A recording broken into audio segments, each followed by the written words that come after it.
नमस्कार, मैं हूँ प्रियंका संभव। आप देख रहे हैं मनी 9। ये है TV9 नेटवर्क की मल्टीलिंगुअल पर्सनल फाइनेंस वेबसाइट। मैं लेकर आती हूँ सेव नहीं इन्वेस्ट कर। और इस शो के दौरान, इस बातचीत के दौरान जब भी मेरे एक्सपर्ट से बात हुई तो एक नाम बार बार आप लोगों ने भी सुना होगा, और वो है म्यूचुअल फंड्स का। क्योंकि कहा जाता है कि अगर आप अपने पैसे को सिर्फ बैंक अकाउंट में छोड़ देंगे तो बैंक से जो आपके सेविंग अकाउंट में इंटरेस्ट मिल रहा है वो है 3%, ज्यादा से ज्यादा 4% का फिक्स डिपॉजिट करते हैं। हम सबको पता है कि अभी इन पर भी इंटरेस्ट रेट जो है वो गिरते जा रहे हैं। तो ऐसे में आपको इन्वेस्ट कहाँ करना चाहिए, इस सवाल पर एक्सपर्ट्स कहते हैं म्यूचुअल फंड में जाइए। लंबे समय में आपको 10 से 12% का रिटर्न दिखा और इससे बेहतर भी दिखा है। तो मुझे लगा कि क्यों ना म्यूचुअल फंड को ब्रेक डाउन किया जाए। क्या होते हैं म्यूचुअल फंड, क्यों एक्सपर्ट कहते हैं कि इसमें आप निवेश करें, और इसे समझने के लिए मेरे साथ है सुनील सुब्रमण्यम, MD और CEO Sundaram mutual funds. Thank you so much Sunil sir. मुझे लगा कि म्यूचुअल फंड सही है, ये हमने कहीं ना कहीं सबके दिमाग में डाला है, लेकिन फिर भी लोग ये नहीं समझ रहे म्यूचुअल फंड होता क्या है। तो एक बिगिनर के लिए आप इसे कैसे डिफाइन करेंगे, क्या है म्यूचुअल फंड्स? तो मैं ये दो शब्द है ना, म्यूचुअल और फंड, राइट। तो इसमें फंड जो होता है वो समझिए कि सब लोगों का पैसा इकट्ठा करना, राइट। जब हम इकट्ठा करते हैं, आपके पास 10,000 हो, मेरे पास 10,000 हो, किसी और के पास 10,000 हो, तो कुल मिला के जब 30,000 को हम निवेश करते हैं उसको कहते हैं फंड को निवेश करते हैं। और म्यूचुअल शब्द क्या होता है कि हम एक दूसरे को एक ही फंड में डालते हैं, तो म्यूचुअल इंटरेस्ट, यानी जो हमारी भलाई है वो तुम्हारी भलाई भी है। यानी सभी लोगों का जितना वो डाले, जिसका 10,000 डाले, जिसका 11,000 डाले, उसको प्रोपोर्शनेटली उसका रिटर्न मिलना है। और उसको अगर नुकसान भी हो गया तो प्रोपोर्शनेटली नुकसान। तो म्यूचुअल माने, म्यूचुअल कहते हैं ना, म्यूचुअल बेनिफिट, म्यूचुअल अरे एक दूसरे का पैसा इकट्ठा करके उसको मार्केट, कैपिटल मार्केट में निवेश करना। तो म्यूचुअल फंड का मेन कार्यक्रम होता है लोगों का पैसा इकट्ठा करके, और उसमें जो प्रॉफिट आता है जो निवेश के कार्यक्रम के बाद, उसको वो इक्वली माने टू देयर वैल्यू, 5,000 वाले को 1 रुपया मिला तो 10,000 वाले को 2 रुपया, proportionate to their investment, mutually divide हो जाता है। तो ये जो निवेश होता है कहां पर होता है? एक तो शेयर बाजार में होता है और दूसरा डेट मार्केट वाला बाजार में होता है। यानी इक्विटी म्यूचुअल फंड भी होते हैं, डेट म्यूचुअल फंड भी होते हैं। दोनों बाजार में आपको फायदा मिल सकता है इकट्ठा करने से और जाने से। म्यूचुअल फंड में क्या है, दो चीज होते हैं। एक होती है एक्सपर्टीज, यानी वो कंपनी को स्टडी करना, चाहे वो शेयर मार्केट में हो या डेट मार्केट में हो, उसके स्टडी के पीछे जो एनालिस्ट उसको स्टडी करते हैं, रेटिंग एजेंसीज उसको स्टडी करते हैं। तो स्टडी करके कौन सी कंपनी डिफॉल्ट करने की एक संभावना है, किसकी बहुत कम है और किसकी जीरो है, ऐसे हालत में स्प्रेड करते हैं, वो एक चीज है।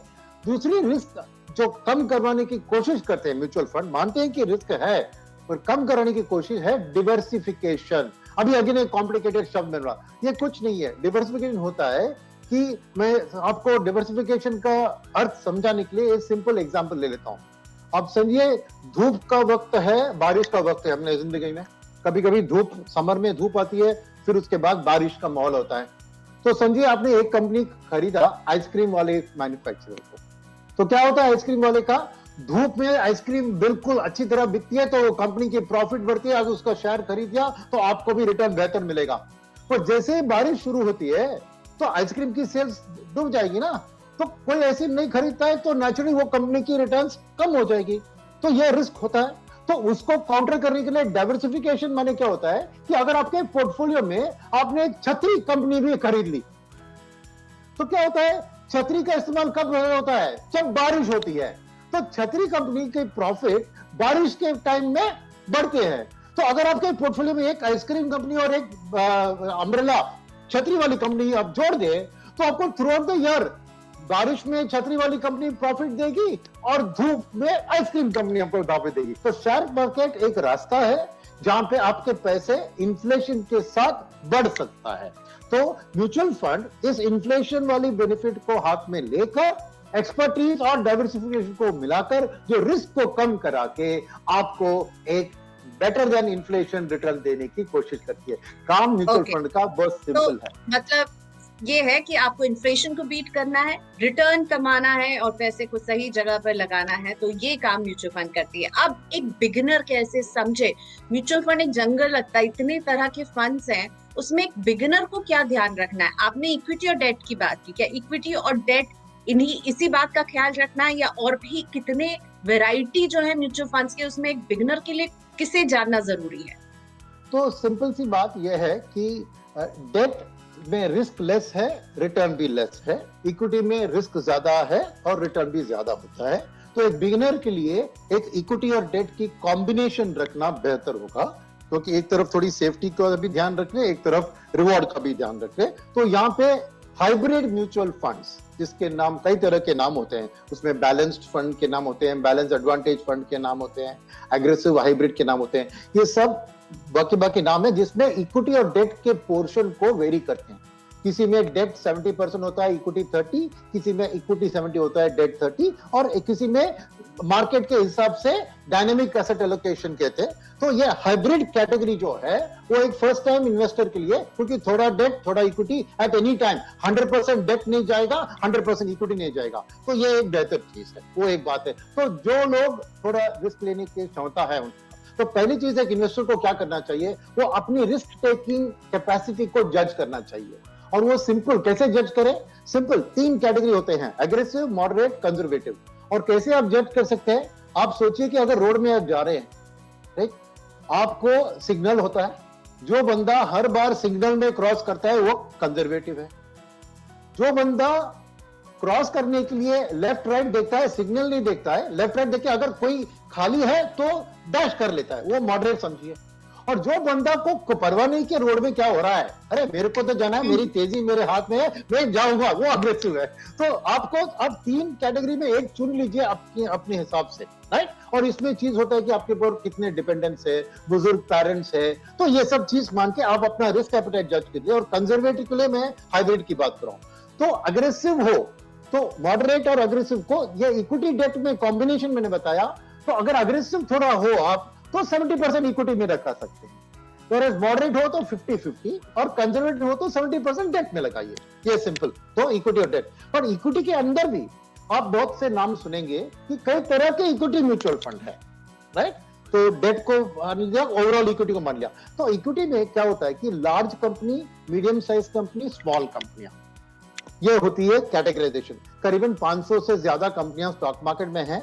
तो सेबी ने क्या किया है, तो डिवाइड किया है कि पहले 100 कंपनी जो मार्केट कैप के हिसाब से आप उसको एक डिसेंडिंग ऑर्डर में लगा दें, तो दुनिया के सबसे दिग्गज, सबसे बड़े कंपनी को लार्ज कैप मानते हैं, top 100 companies in the stock market. फिर सेबी ने कहा है कि नेक्स्ट 150 कंपनियां, उनको मिड कैप का नाम दिया गया है, और 150 से नीचे वाली जितनी भी कंपनियां हैं उनको स्मॉल कैप का नाम दिया है। तो 3 तरह के होते हैं, large cap mutual fund, mid cap. तो फर्क क्या है कि large cap mutual fund large company में निवेश करते हैं ना, तो उसके लिए रिस्क थोड़ा कम होता है, तो नेचुरली लॉन्ग टर्म में रिटर्न भी थोड़ा कम होगा। पर स्मॉल कैप अदर एंड में है, यानी बहुत छोटी कंपनियां हैं, दुनिया की हालत में जो भी हुआ उनके ऊपर असर ज्यादा पड़ेगा, तो रिस्क भी ज्यादा है, मगर रिटर्न भी, जब सब माहौल अच्छी चल रही तो रिटर्न भी बहुत बेहतर होता है। तो क्या होता है कि लोग ये large cap, mid cap, small, mid cap in between the two है, सीधी सी बात है।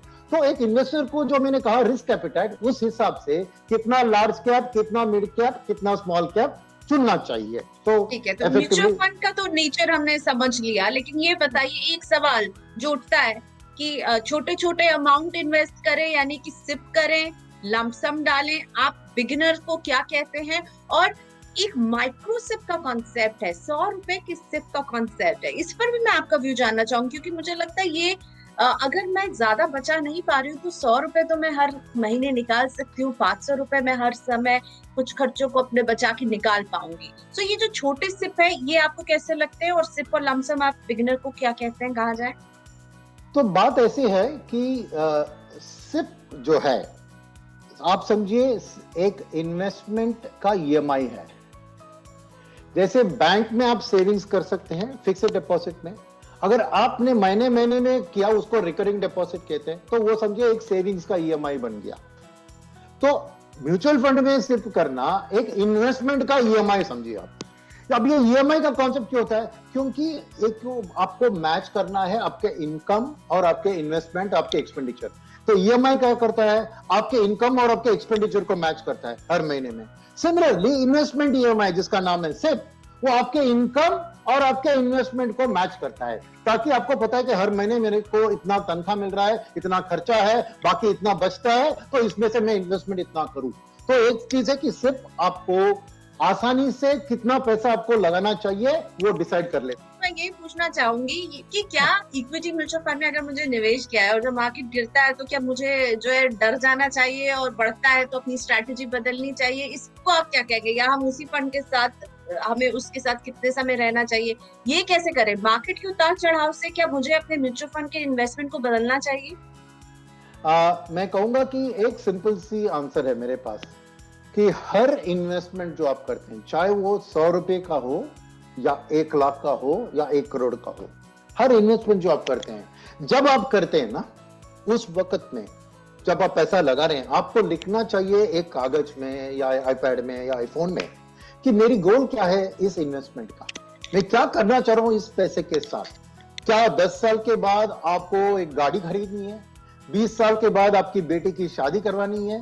30 साल के बाद आपके रिटायरमेंट के लिए आपको कुछ लमसम इकट्ठा करना है? जो भी मन में है ना, उस बात को आप लिख लीजिए। चाहे आप रिटर्न चाहिए आपको, मैं बोल रहा मेरे को 15% पर एनम इसमें चाहिए, तो वो गोल को आप लिख दीजिए। समझ रहे आप? तो उसके बाद निवेश करने के बाद अगर आपका गोल बहुत दूर है, अभी तक गोल के नजदीक नहीं है, राइट, तो जैसे ही कुछ करेक्शन आता है आपको और भी पैसा लगाना चाहिए। आपको सेल कब करना चाहिए? जब आप गोल की नजदीक हो, right. At the same time अगर आप 10 साल के लिए निवेश कर रहे हैं, 8 साल हो गए, अब मार्केट में उतार चढ़ाव आ रहा है, मगर और 2 साल में आपको पैसा निकालना है, तब आप सावधान रहिए। तब आप जब भी मौका मार्केट थोड़ा बढ़ता है तो उस दिन आप पैसा निकालिए, क्योंकि आपका लक्ष्य आपको भूलना नहीं चाहिए। तो आप सिंपल एक गोल बेस्ड, और कितना समय है आपके गोल के सामने, उस हिसाब से आप मार्केट के वॉलेटिलिटी जो कहते हैं, इसको उतार चढ़ाव को, उसका लाभ आप उठा सकते हैं। ठीक है, तो गोल का ध्यान रखिए और लंबी अवधि का निवेश जो है म्यूचुअल फंड में हमेशा एक्सपर्ट्स कहते हैं, सलाह देते हैं। और जैसा कि अभी सुनील सर ने भी समझाया कि वही आपको रुपी कॉस्ट एवरेजिंग, आरसीए, यानी बहुत सारे ऐसे टर्म्स हैं जिसको आज सिंप्लीफाई किया है। Thank you so much Sunil Subramaniam, आपने वक्त निकाला, एंड आई होप हम कुछ मदद कर पाए होंगे आपको समझाने में कि म्यूचुअल फंड क्या होते हैं। और आप अपने सवाल भी हमें भेजते रहिए। सुनील सुब्रमण्यम जैसे और भी एक्सपर्ट्स, खुद सुनील सर इंटरेस्ट लेते हैं कि हम लोगों को सिंप्लीफाई करके बता सके इन्वेस्टमेंट के वो टर्म जो आप नहीं समझ पा रहे हैं। तो इसी के साथ हमें दीजिए इजाजत। नमस्कार।